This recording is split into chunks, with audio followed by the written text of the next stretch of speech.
Hello, everyone. I'm delighted to be your moderator for today's webinar organized by Funds for NGOs. Today's topic is an introduction to remittances in nonprofit fundraising. This webinar will run for 60 minutes, which includes a 45 minutes of presentation followed by a 15 minutes of Q&A session. If you have any questions, please use the Q&A option on your webinar screen to post your questions, and we will respond to them during the Q&A session. Let's begin with webinar's objective.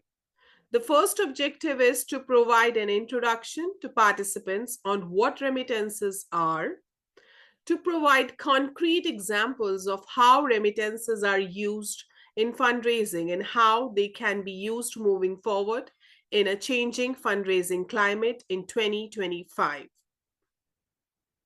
Please note that the webinar is being recorded and the recording will be made available in the video section of the Funds for NGOs premium website.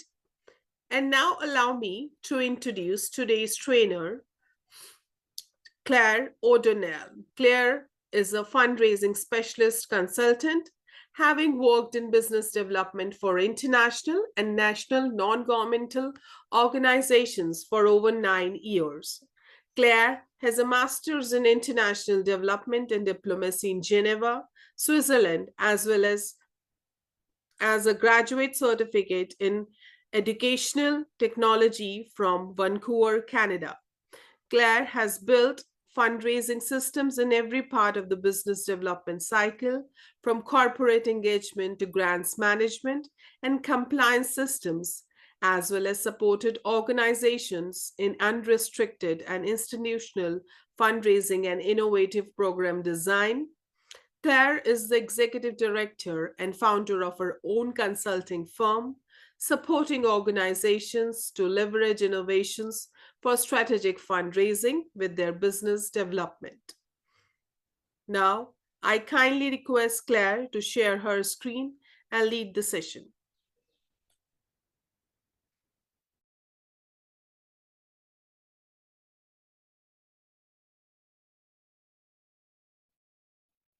Can you see my screen? Yes. Great. Thank you, Anu, and thank you, Funds for NGOs. So welcome today to a webinar on the introduction to remittances in nonprofit fundraising. As Anu stated, my name is Claire O'Donnell. I am a fundraising consultant for nonprofits, and I'll be guiding you through the webinar today. So as well as the webinar objectives, I just wanted to start off by reiterating some of the information you will be hearing about today. So we will cover the following subjects regarding remittances within the context of new major shifts in nonprofit fundraising as we're beginning 2025, already in March 2025. So we're going to start off with a bit of an introduction to the nonprofit fundraising changes in 2025, as well as focusing on a bit of a need of why we must diversify within a fundraising context and given the new context today. Then we're going to dive a little bit more into remittances, more specifically, what are they? And then we're going to talk about remittances used in charitable fundraising, which is really nonprofit fundraising. So the topic today. So how's it used for nonprofits, as well as highlighting some case study examples of remittances used in fundraising. I'm going to highlight 2 case study examples, one that has more to do with the humanitarian context, and then one that has to do more specifically with fundraising. And then finally, we're going to finish off the webinar today talking about how we can leverage remittances in this new fundraising climate. So just some tips and tricks and some tools and resources to be able to use to kind of investigate more if remittances is the right fundraising direction for you. So coming on to the first topic, some fundraising changes in 2025. As you can see here, there have been a lot of changes as we've been starting 2025 which was different to a lot of the trends that we were kind of predicting to see at the end of 2024. More specifically, the downsizing of USAID with hiring and funding freezes has affected the aid sector widely and at large, which has resulted in an increase in emergency giving and defense spending, which of course has fundamentally changed institutional giving. Just to give you some statistics for the changes that have happened in 2025, the US just announced that a total of around 90% of USAID and US State Department contracts for humanitarian and relief work have been abruptly terminated. A lot of those contracts have been terminated as of now.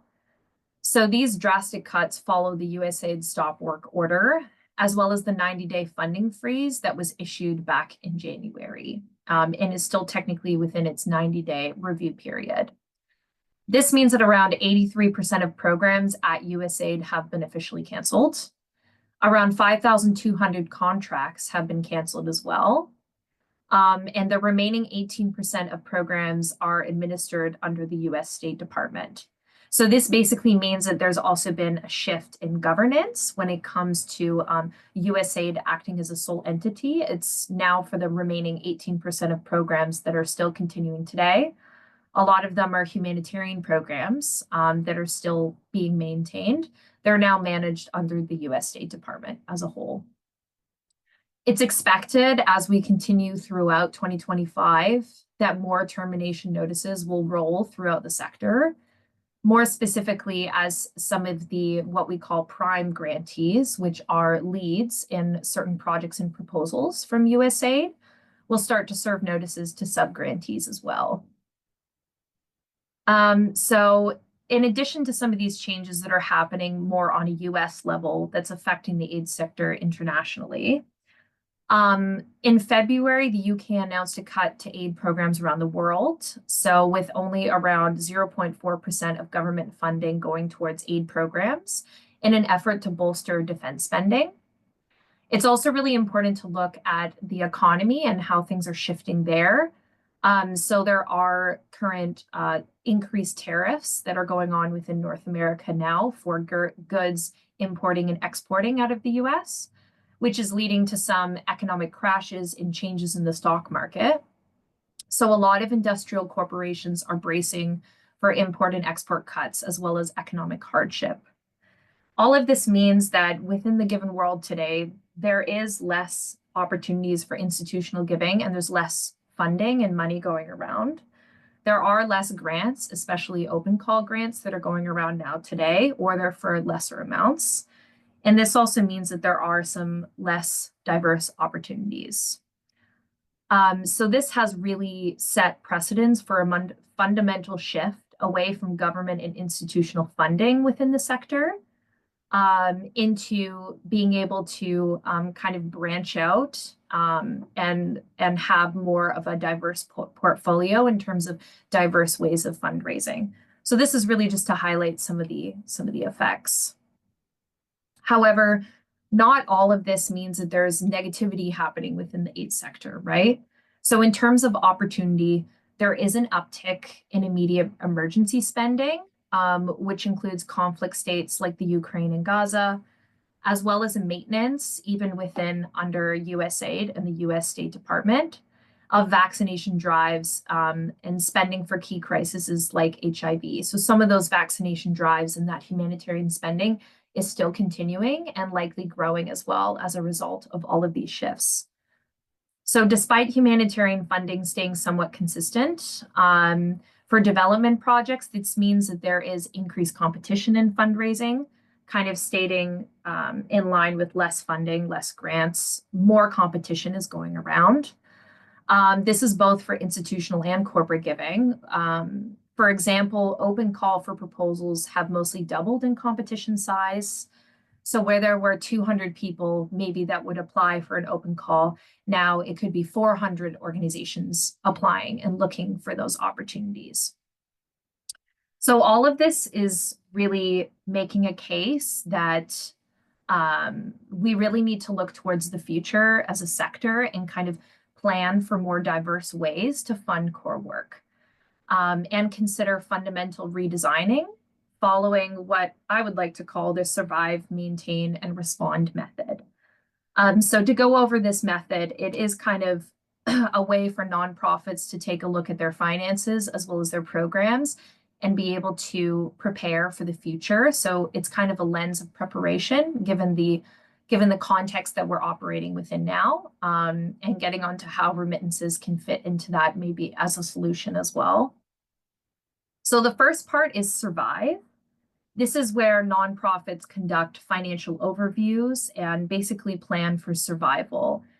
So for example, what are the minimum costs that you would need in order to be able to continue with core programming, continue with core staffing as we go through the next couple of years of all of these big sector changes.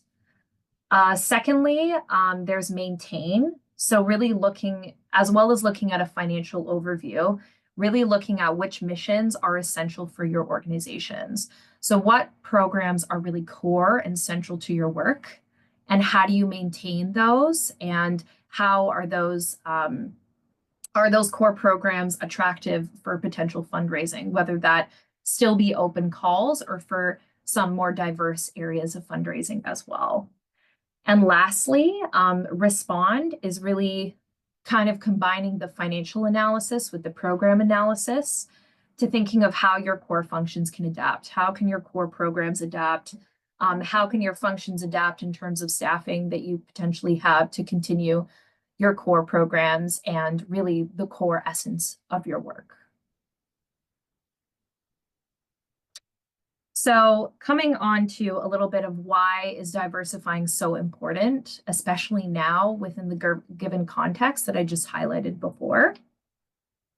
So there still is really, and this is among fundraisers as well, a high degree of uncertainty among where nonprofit fundraising will go. There are some trends, but it's still really early to predict what the new direction is going to be and how that's going to be set in stone for the years to come. So there is a certain importance that we can place now as nonprofits to prepare for a lot of diverse giving ways that might become the new trends within this new climate. So planning for newer funding models already will really help position you down the line as these changes start to settle and as more research starts to come out about how these changes have affected the aid sector and the UN sector as a whole. It's also really important to focus on relationships and building those relationships with existing donors that you already have, and maybe some potential new donors or new contacts, even peer nonprofits that you would be working with. So it's important to build an array of relationships with funders now more than ever. And this is really, from my perspective, not just for fundraising purposes, but also in order to understand the shifting landscape. And there actually are a lot of people on LinkedIn that are kind of posting a lot of very interesting information. And there's a lot of articles that are coming out about it to kind of see where some of these trends are starting to go. Some organizations as well, it's important to note, are putting more money into emergency relief, while other organizations are stepping back and reevaluating some of their main strategies and priorities. So keeping up the relationships that you have with your funders is becoming more important now than ever, just to even understand how this landscape is kind of changing and being able to pivot maybe some of your diverse giving methods as well.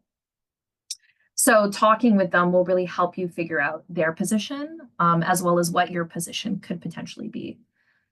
So you can see here on the screen, this is just an example pie chart of kind of a more diverse giving model, potentially for a nonprofit. So what might have been maybe 80% of your portfolio as major gifts could then, once you've kind of done the analysis within your nonprofit, could then expand out to more corporate funding, maybe incorporating events, maybe incorporating individual gifts. And this is where we're going to kind of address the importance of remittances within that individual gifts and individual giving portion of fundraising.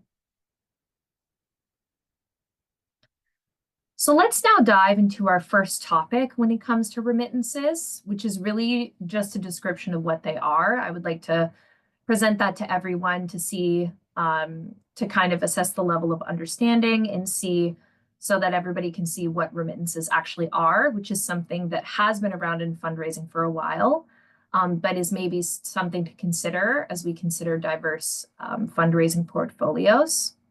This also includes understanding an array of uses of remittances and how they can be used within nonprofits. So from a programmatic level to also a fundraising and financial level as well. So coming on to the first topic, what are remittances? Remittances in its simplest terms is really money sent from one party to another. So for example, if you were living in a different country from your family, which in most cases is how remittances flow, and wanted to send money home, you would do an online transfer or go to a money transfer bank like Western Union in order to send money back home to your family and friends. This would be considered a one-time remittance payment, but of course for more personal reasons. And this can also, I'll get more deeper into how this can be applied to nonprofits. So remittances used to be sent via mail, but nowadays it can be a simple ask where they are often transferred through banks. A lot of the time, what's becoming more popular is doing remittances through online banking, or it can also be money transfer institutions like Western Union. Remittances are not limited by a specific time. They can be a one-time payment, for example, a one-time payment home to a family, or a one-time payment through an event or campaign, or it can be multiple, which is more implying kind of a sponsorship model of monthly remittances or maybe yearly remittances being sent. So in a nutshell, remittances are done from individual to individual, which is why it's part of an individual giving and fundraising space, and is considered as a form of individual giving.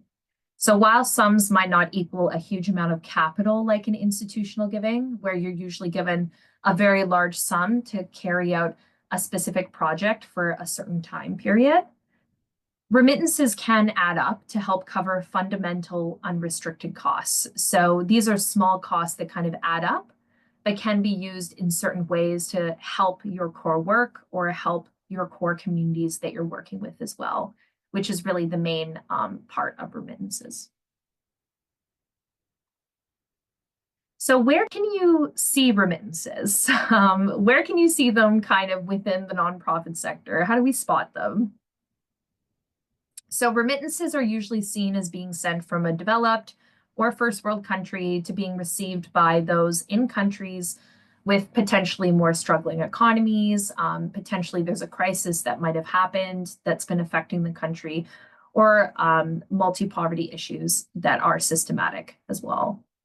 So remittances can be given from individual to individual on a personal level, but broadening this out, they can also be given from individuals to a nonprofit that help funnel regular remittance payments to communities in need.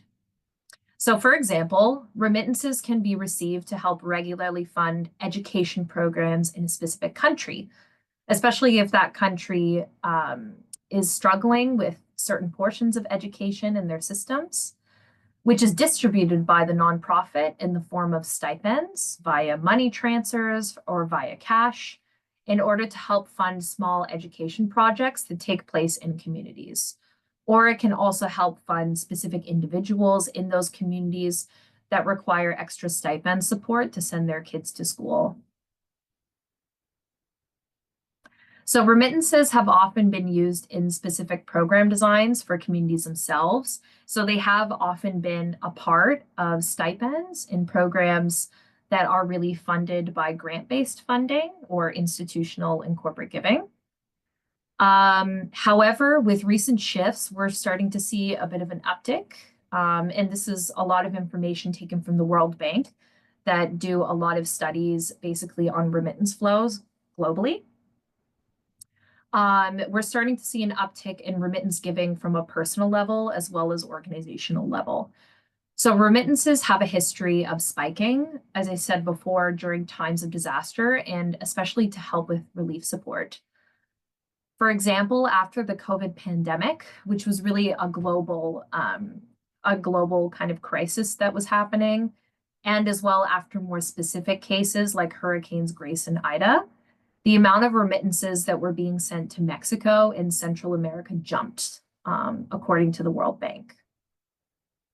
So as I said before, the World Bank does have a lot of recent studies on remittances, especially during times of disaster, where they've highlighted, and you can see here within the specific quote, the exact amounts. The top remittance recipient countries are India, Mexico, China, the Philippines, and Pakistan. So typically this can have potentially a cultural element to it, in terms of remittance giving and sending money back home to families. It can be kind of a cultural thing to do. There's also potentially financial aspects in terms of banking fee charges. Are they lower within the recipient country or higher?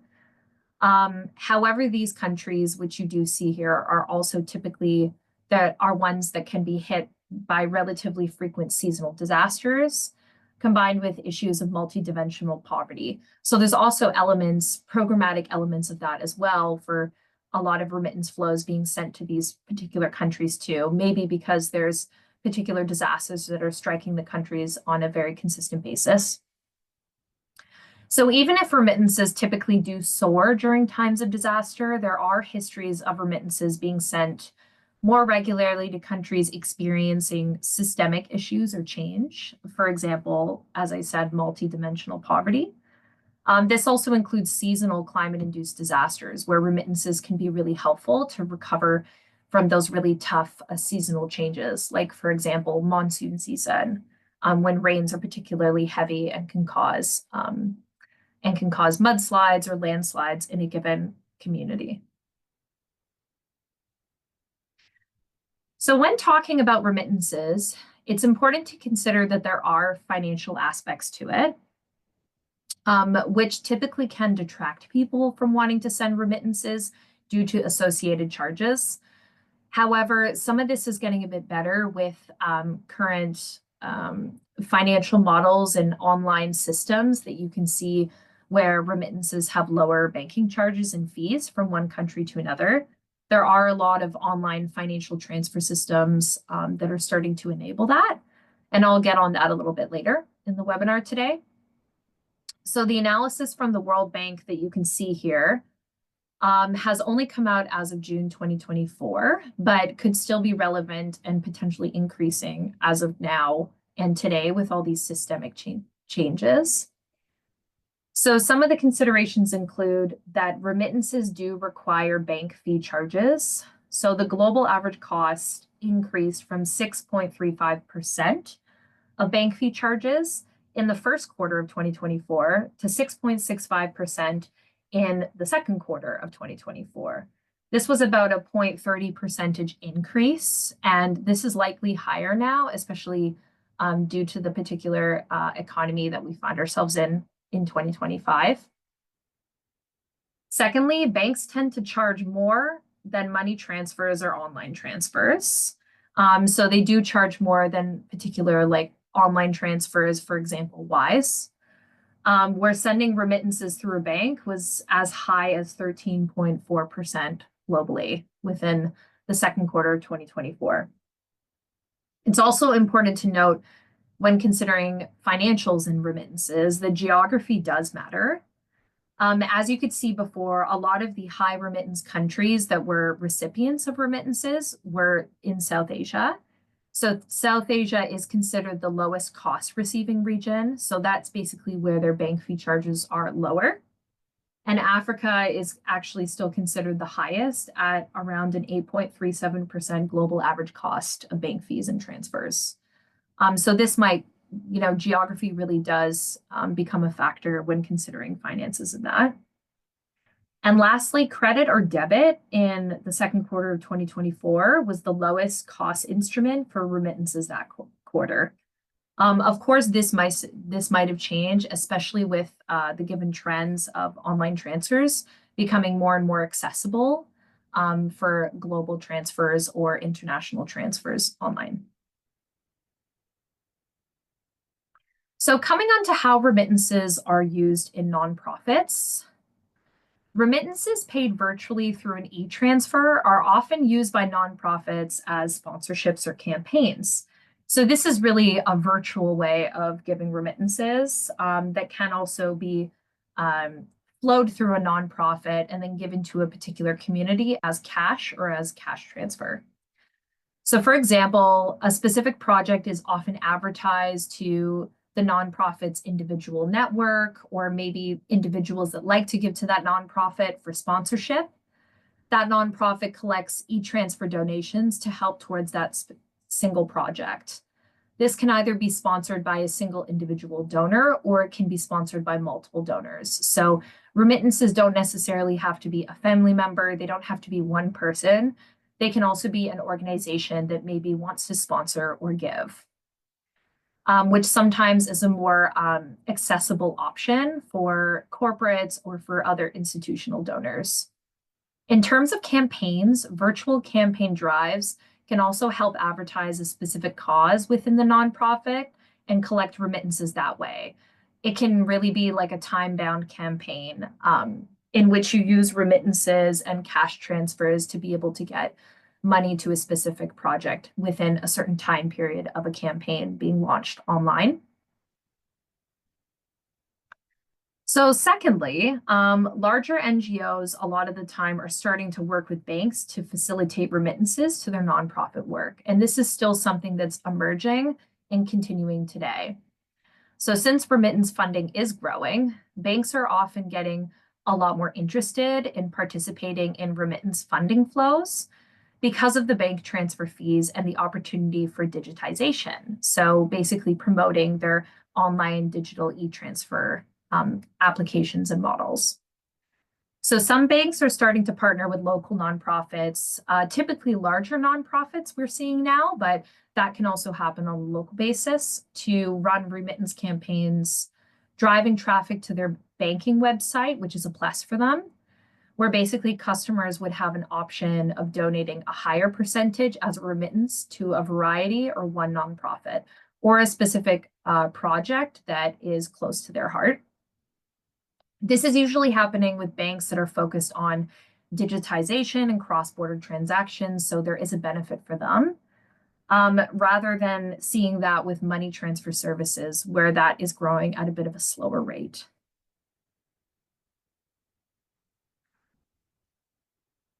So another point here is that we typically see remittances more within migrant communities that tend to send money back home to their country where they're from, and they might be working abroad. So as highlighted by IOM, the International Organization of Migration, remittances to developing countries through formal channels were estimated at around $656 billion in 2023. Which has forecasted to reach 671 billion in 2024. This is typically larger than ODA flows, which of course has been decreasing as of this year because of all the changes. So lots of these trends include diaspora investment in country, where major migrant communities funding shelter, food, schooling, and basic investments for their communities back home. Local nonprofits are typically at an advantage to help disperse and channel this funding to diaspora investment in those specific communities. In addition, according to IFDA, migrant communities typically suffer from access to financial and digital literacy to regularly receive payments. So being able to receive that payment as a stipend in cash can become extremely useful. However, it's hard for that individual giver to give that directly to the community if they're not physically there. This means that a local nonprofit can be extremely supportive in being able to disperse the cash to these communities, and as well as upskill their financial and digital literacy skills as needed to be able to accept remittances online. So as stated before, while this is typically used in more grants-based funded programs or has been in the past, it is becoming more and more popular as a common fundamental practice for local nonprofits and being able to facilitate that process. And finally, from a programmatic perspective, remittances are also typically used as an advocacy tool for nonprofits to advocate for stronger regulatory frameworks and money transfers to local banks and governments, as well as better payment system structures in country to help more communities at large. This also includes more creative financing using remittances, like results-based financing is becoming quite a popular one with financial institutions, as well as advocating for diaspora bonds and equities. Remittances can therefore be used for fundamental expenses, as well as advocacy work within this particular space.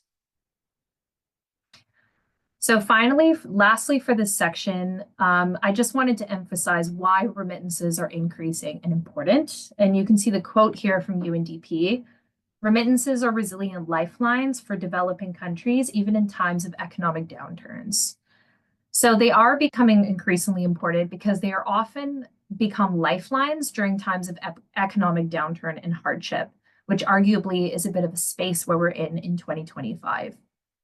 Even if conflict, economic security, and disaster is affecting a specific country, individual giving tends to continue to be consistent or increase during that time, especially for individuals who come from that country and want to give back. Considering the economic pitfalls that are kind of happening in 2025 in the current fundraising landscape for the nonprofit sector, remittances might be forecasted to be an important lifeline for countries, communities, and nonprofits alike, looking to continue very much their core services and important work with their communities.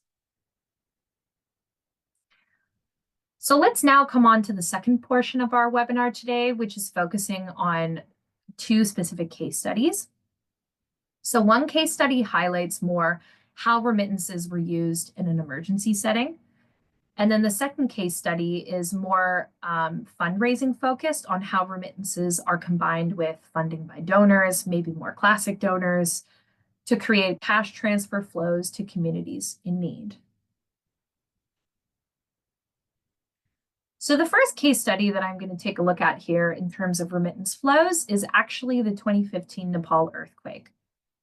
So as explained earlier, remittances tend to spike in times of disaster, which was the case during the Nepal earthquake.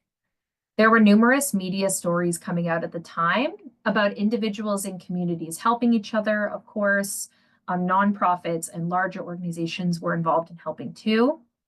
And workers abroad with families at home were sending a higher amount of remittances at the time. So ISET International is a nonprofit that focuses on providing technical expertise during disaster, climate resilience, and transformation, especially during major events. Through their technical expertise, they actually found that individual remittances were increasing up to 60%, providing immediate kind of unrestricted relief in terms of shelter, distributed power, and access to water and sanitation. These remittances were mostly taking place at an individual to individual level, but were also being funneled through organizations with ISET International to carry out this type of research and also advocate for remittances being dispersed to more localized relief organizations within those three core areas, which were very pertinent at the time. So shelter, power, and access to water and sanitation. In addition, you can see in the picture here, which kind of is taken from ISET International, there was actually more demand for heads of households or people maybe that were supporting their families to apply for passports and look for work in other regions or countries.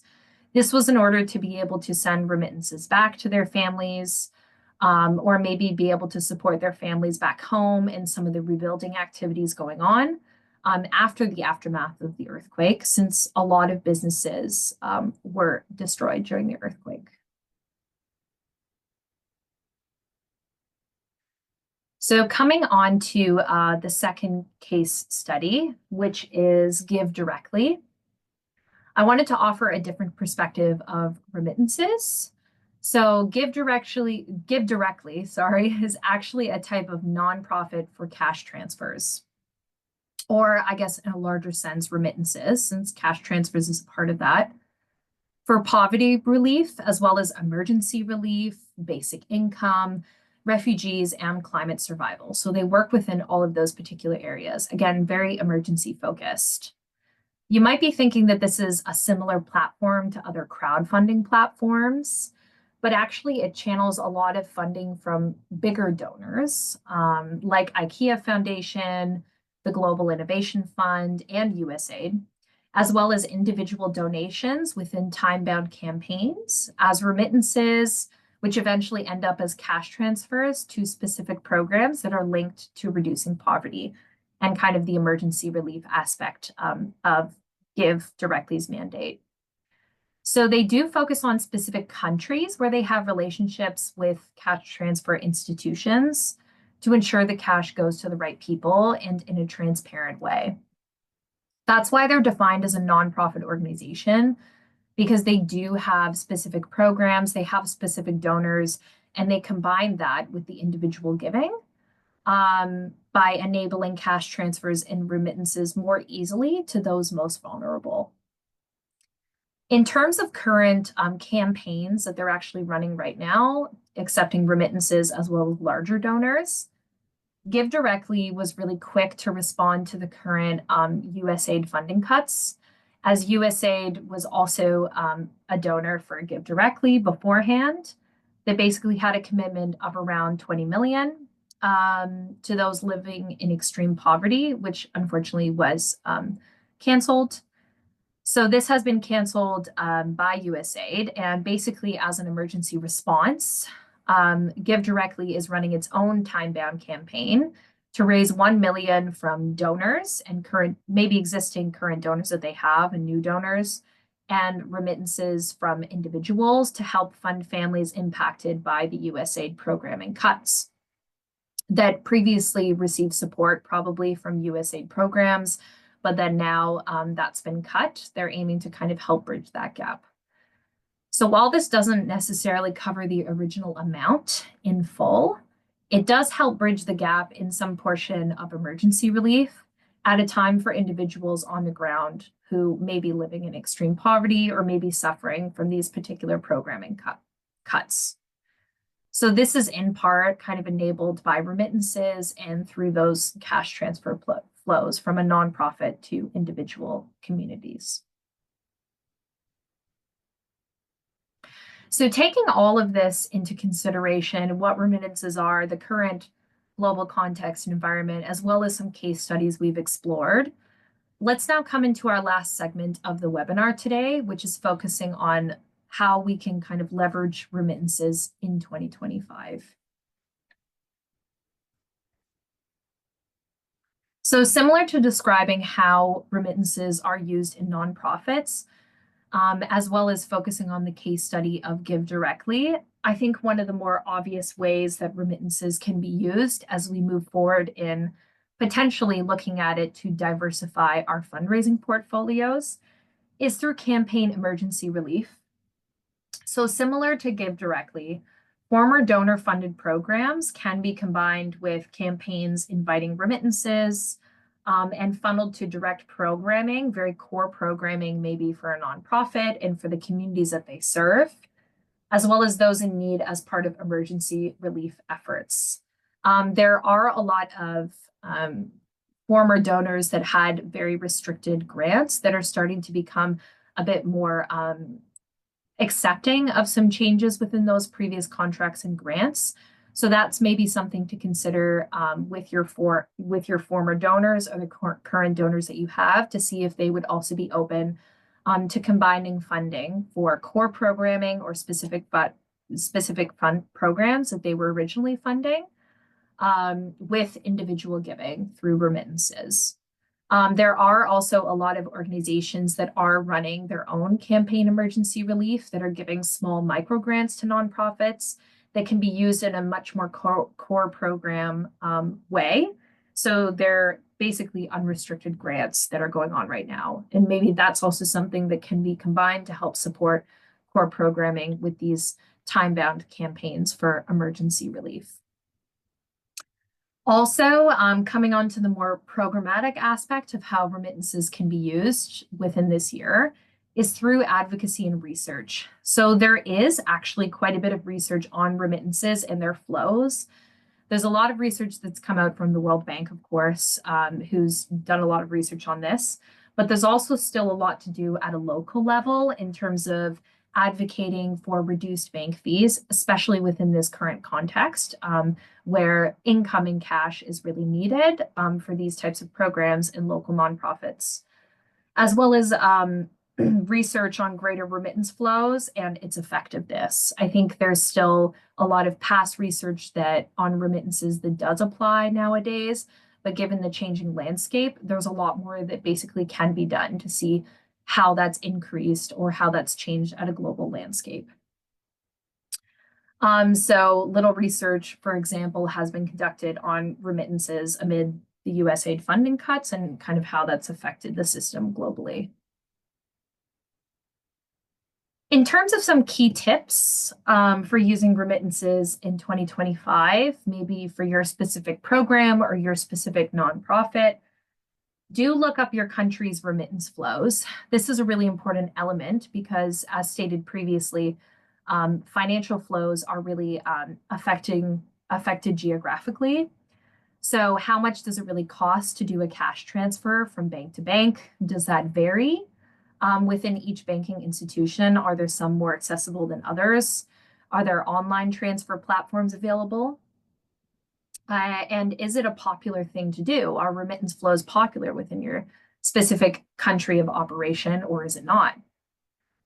Secondly, a key tip is really to analyze your core programs against your funding sources. So this is important to understand as kind of the respond part, as I mentioned earlier in the webinar. Could remittances help you and the communities you serve even more than the grants that you have now? Could they help provide a bit of a leg up to some of the funding that's missing within your current grants nowadays? And could they help you serve your communities better with the core programs that you're aiming to continue with? So it could be part of your response plan, but it's a good thing to kind of assess against the country's remittance flows and their trends there. It's also important to consider mixing, if you're able to, unrestricted donor grants with campaigns for remittances and cash transfers to those in need. So if you're able to kind of facilitate that process and ask some of your existing donors if they can if they can move from restricted programs and grants to having it be a bit more unrestricted within that particular program or project. And finally, I just wanted to kind of leave everyone with a few tools and platforms that might be helpful to give you direction and understand how remittances work a little bit better. So we've already talked about Give Directly. It does act as a nonprofit. So it's really just for, it's good to look at this particular website more for research purposes. So it is a nonprofit conducting donor-funded and remittance-funded campaigns for those living in extreme poverty. So you can kind of learn how they do it and how they've been doing it for a while, and how you can bring that into the new context today. They do currently operate in specific countries, which is Bangladesh, the Democratic Republic of Congo, DRC, Kenya, Liberia, Malawi, Mozambique, Morocco, Rwanda, Uganda, and they also operate in the US. So secondly, Remit1 is a useful platform to kind of study and maybe use. It's actually a financial platform that can help get you started on designing your own remittances and understanding how the money transfer aspect works within your donor country and the recipient country that you want to transfer to. They have a lot of money transfer software, and they also have a few more tools to kind of how to help you understand how to manage your business and grow when considering remittances. It's important to note that Remit1 is not specific to nonprofits, so they do help businesses and startups. So it really does encompass a bit more of that language than being a specific tool for nonprofits, but still helpful to look at a specific financial platform. And then finally, RemitScope is probably one of the more important platforms to use, particularly for remittance research. if you're looking into diversifying your fundraising portfolio with remittances. So this was actually launched by IFAD, and it is a free platform that provides completely free platform that provides data on remittances in global markets. So it basically provides really updated data and a map on how remittances are flowed. And that's constantly being data that's updated by IFAD, IFAD, as well as reflecting the global markets. So you'll be able to see geographically your recipient countries and the donor countries, how those remittances are flowing with each other, and kind of get the most updated data on that. So lastly, I just want to leave everyone with a few questions, and I'm looking forward to hearing some of the questions in the Q&A portion of the webinar today. So what did you learn from the webinar? Is your understanding of remittances clearer? Maybe it's something you want to look into. What stuck out to you the most for case studies in remittances? How it's used for nonprofits, maybe were some of those tips helpful? And do you already use any tools and strategies that were kind of presented throughout the webinar today, suggested in the webinar? I'd be curious to know if you have, how you've been able to use that, and how you've been able to specifically conduct remittance analysis to kind of diversify your fundraising portfolio. Thank you.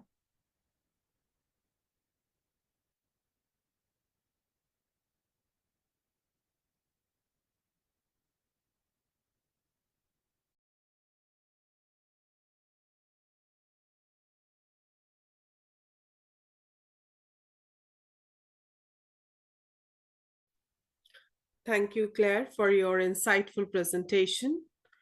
Dear participants, you can send in your questions so that we can ask Claire for the answers.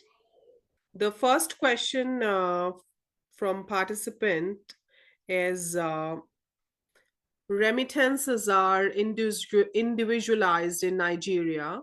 That is from one family member overseas to another family member back in Nigeria. How do you institutionalize remittances? Good question. Thanks, Anu.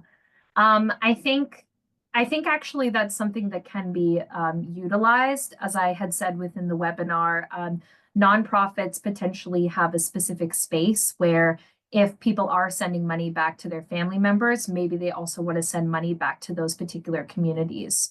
Nonprofits can create a much wider impact than maybe it can just sending money back to family members.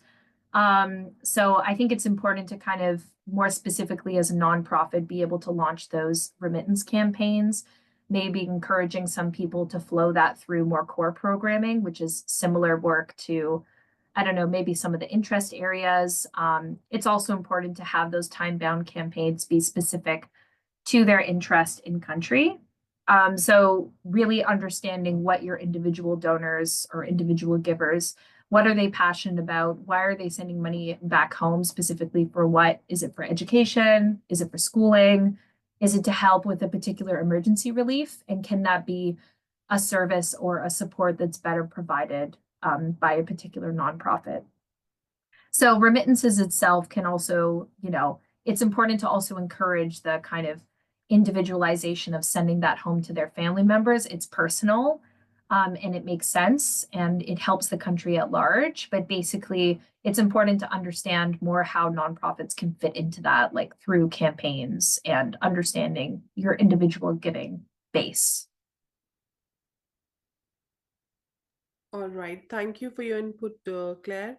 The next question is, what is the difference between remittance and money transfer or online transfer? It is a bit confusing, so that makes a lot of sense. Remittances is actually more the concept at large. So remittances, for example, can be sent from one person just to a family member.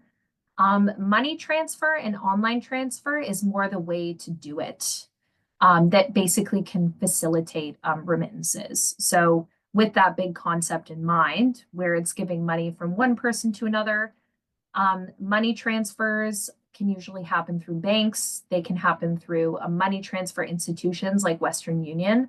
So that's how remittances are getting from one place or one country to the other place or the other country. And money transfers is basically similar to that of online transfers. It's kind of the same thing. It's just one's happening maybe through banks and institutions, and then the other's happening online. Thank you for your input. The next question is, can an organization register on Give Directly for fundraising purpose? No, so Give Directly is actually its own nonprofit. So it's kind of more of a platform that we could see to kind of get a bit of inspiration in terms of your research for how they do it. It's a little bit dissimilar to crowdfunding platforms because they actually combine what fundraisers, or sorry, they combine like major gifts, like larger amounts coming from organizations with individual gifts and individual givers. So it is a different thing to a crowdsourcing platform, which is more like Give Butter, for example, is a crowdfunding platform for time-bound campaigns. So you can't actually register on Give Directly. It's more for inspiration. All right. Thank you, Claire, for your input. The next question is, how can nonprofits tap into remittance flows to support their causes without distributing personal family support, financial support for families?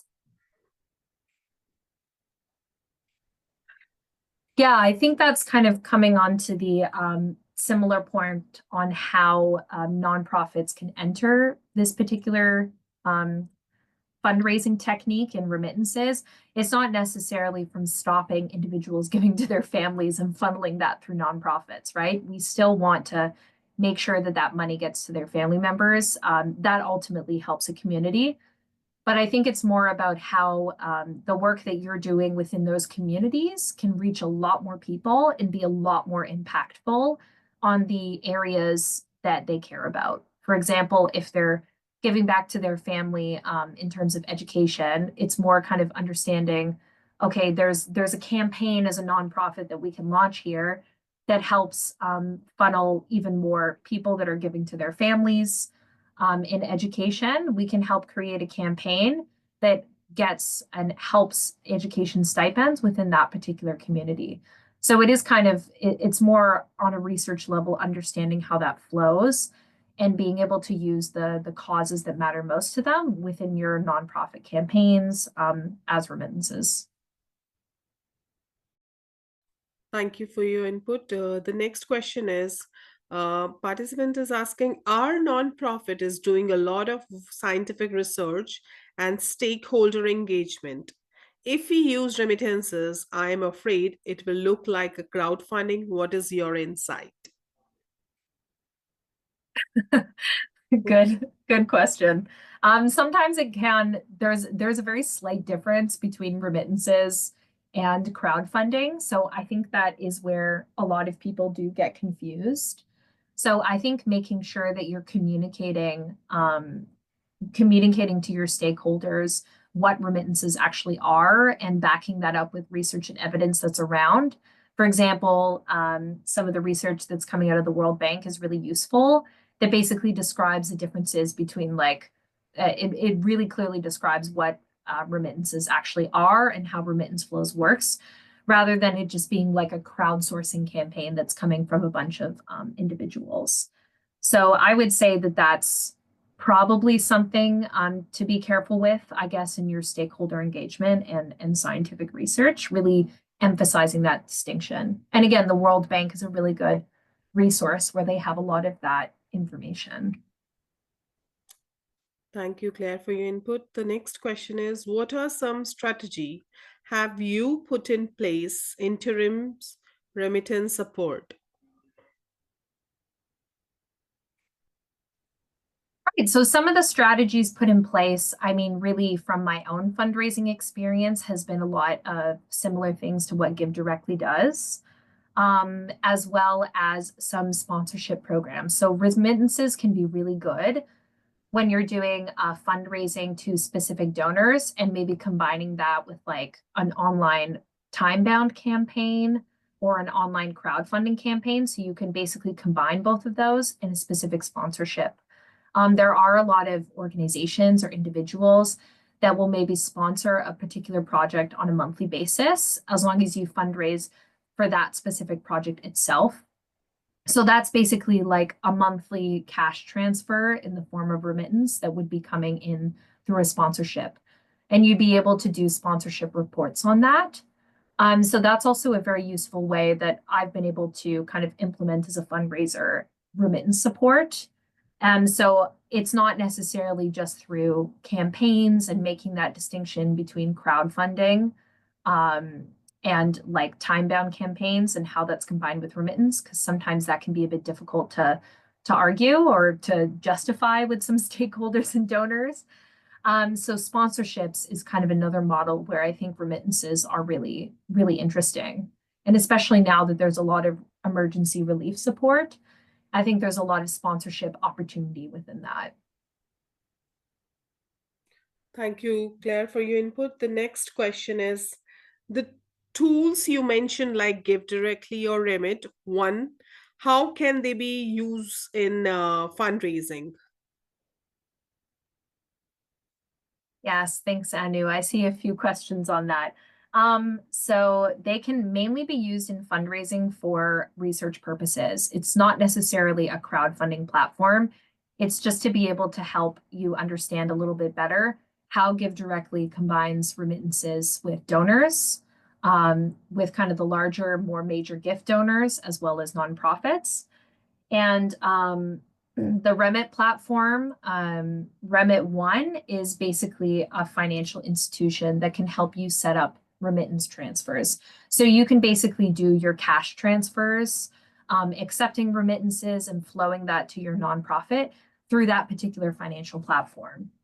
And then the last tool that I had mentioned, which was RemitScope, is basically used purely for research purposes. To kind of understand the trends and the flows of remittances geographically. All right. Thank you, Claire, for your input. The next question is, how can we attract remittance come to our program?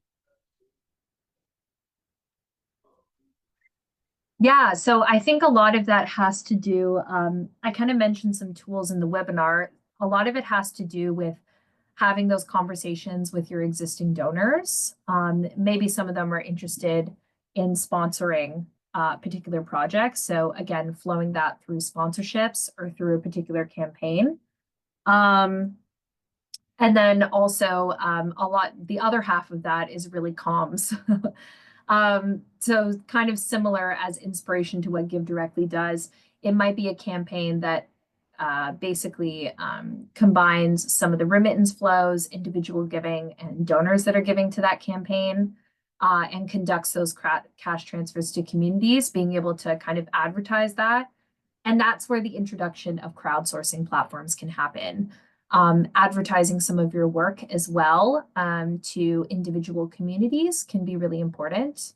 As well as those communities who have families that are living abroad. So again, making use of those kind of multicultural migrant communities who might want to be sending money back home and might want to sponsor something at a larger scale within their particular community back home.